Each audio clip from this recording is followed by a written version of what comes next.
Hans dan Pak Sulat. Thank you. Ya, makasih Pak Reinhardt.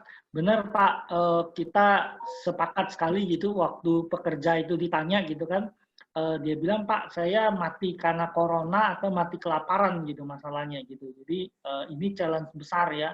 Dan nampaknya dan banyak juga pemerintah dikritik ya. Kalau kita lihat kemarin pemerintah memberikan subsidi ruang guru gitu. Jadi untuk menambah orang ini ya kemampuan orang, nah itu jadi masalah juga. Oke, silakan Pak Sulat. Silakan, ada Bapak, Ibu, dan teman-teman lain yang ingin sharing. Tidak ada?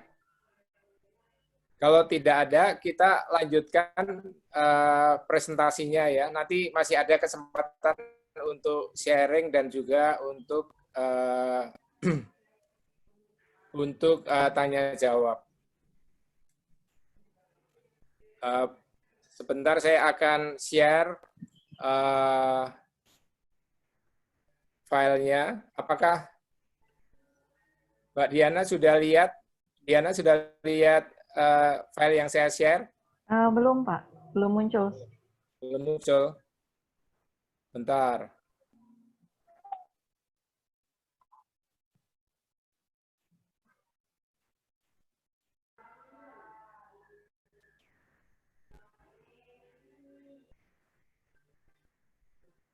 Sudah lihat? Oke, sudah Pak. Apakah sudah lihat? Sudah ya? Sudah Pak. Oke, silakan Diana. Oke, selamat sore Bapak Ibu semua. Terima kasih sudah bergabung di seminar online kami. Kalau tadi sudah diawali dari Pak Hans untuk membahas latar belakang kenapa perekonomian kita nih saat ini menjadi seperti ini karena adanya virus corona ya. Ini buat jokes aja, kalau bulan lalu banyak orang yang ODP ya, orang yang drop penghasilannya ya. Sekarang jadi lama-lama bisa jadi coronanya karena kondisi rontok dana ya. Jadi saya akan mulai dari sesi perencanaan keuangan awal. Pak Sulat, mohon maaf, ini di saya tidak bisa next.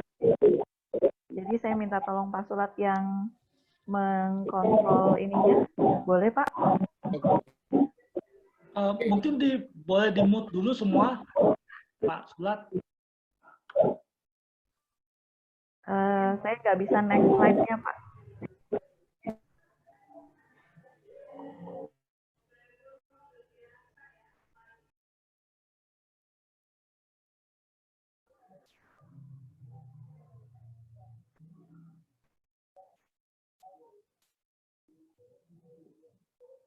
Halo Pak Sulat.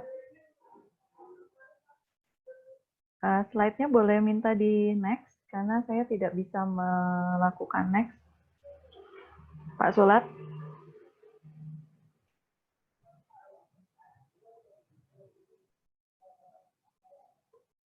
Tes, Pak Sulat.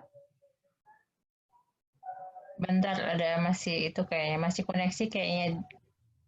Oke. Aku nggak bisa next untuk slide-nya.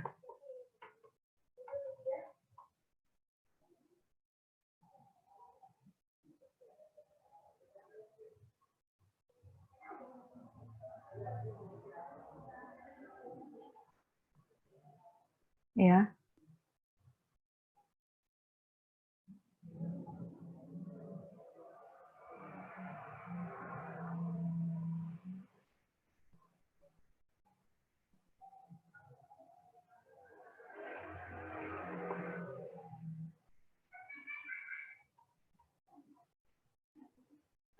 Sebentar ya teman-teman ya, untuk materi presentasinya ada di PowerPoint ini.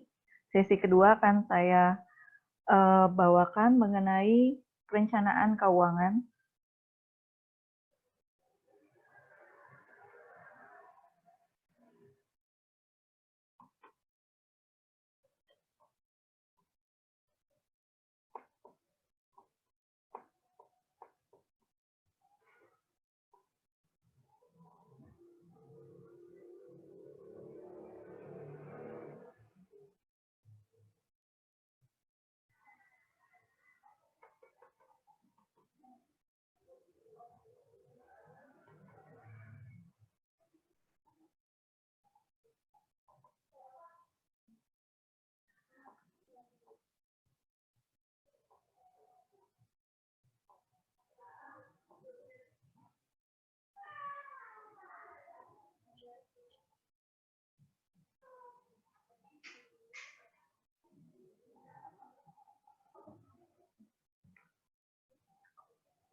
Ini kami refresh dulu ya Bapak Ibu ya, biar kayaknya tadi ada kondisi teknis, jadi slide-nya berhenti.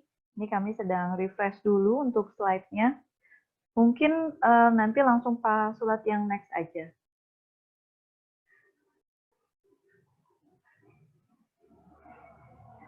Ya, sambil menunggu kendala teknisnya, Mbak Ira mungkin boleh di-unmute biar kita bisa ngobrol-ngobrol dulu.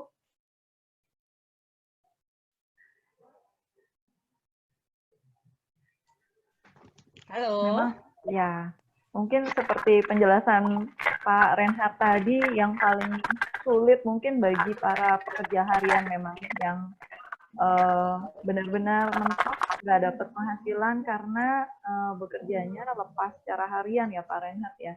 Untuk karyawan yang masih bisa work from home memang masih dapat penghasilan bulanan, mungkin turun beberapa persen, tapi masih ada income yang bisa diandalkan, masih nggak terlalu berasa ya. Tapi untuk pekerja harian lumayan sangat memukul sekali. Oke, ini saya minta request ke Pak Sulat.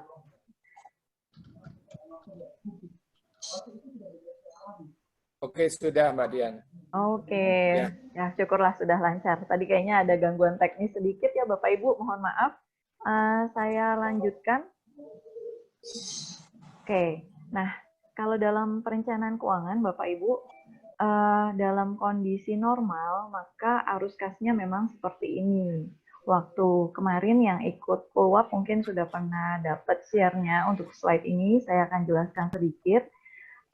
Di dalam perencanaan keuangan diharapkan itu ada dari arus kas masuk, itu dari pendapatan aktif, dari pendapatan pasif, dan mungkin dari pendapatan bersama atau dari pendapatan pasangan, itu menjadi arus kas masuk. Nah, arus kas masuk itu selanjutnya pastinya untuk membiayai operasional rumah tangga ya, jadi arus kas keluar.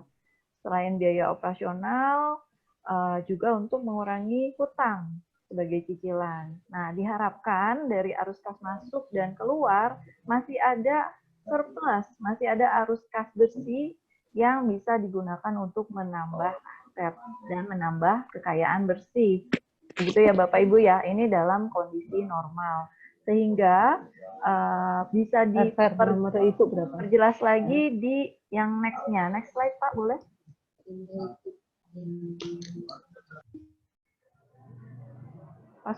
Boleh. Nah, oke. Nah, next slide ini saya memperlihatkan hubungan antara cash flow dan neraca. Kalau di dalam pengelolaan keuangan ada yang namanya cash flow dan ada yang namanya neraca. Kalau cash flow sendiri ini isinya adalah aliran dana. Cash flow, seperti namanya juga flow itu adalah aliran dana. Aliran dana antara uang masuk dan uang keluar. Nah, sebisa mungkin uang keluar ini nanti ada yang juga menjadi aset investasi liquid dan juga ada yang bisa untuk menambah aset pribadi dan aset investasi tidak liquid. Liquid ini berdasarkan dari kecepatannya menjadi uang tunai ya Bapak Ibu ya.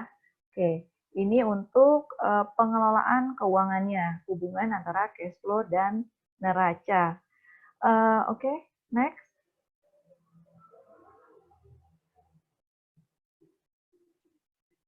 Nah, masalahnya yang terjadi saat ini, kalau untuk karyawan sih mungkin terjadi pergeseran pengeluaran saja ya mungkin ya. Karena karyawan bekerja dari rumah, otomatis ongkos-ongkos, makan siang, semuanya tidak ada. Biaya tol, biaya bensin, biaya parkir, semuanya tidak ada karena bekerja dari rumah. Tapi di rumah pun pasti ada anggaran yang naik ya Bapak Ibu ya. Biaya utilities, mungkin AC jadi jalan terus, karena kan di Jakarta, apalagi seperti sekarang kondisinya panas, kalau bekerja nggak pakai pendingin ruangan, jadi nanti yang hangat nggak cuma komputernya aja ya Bapak Ibu ya.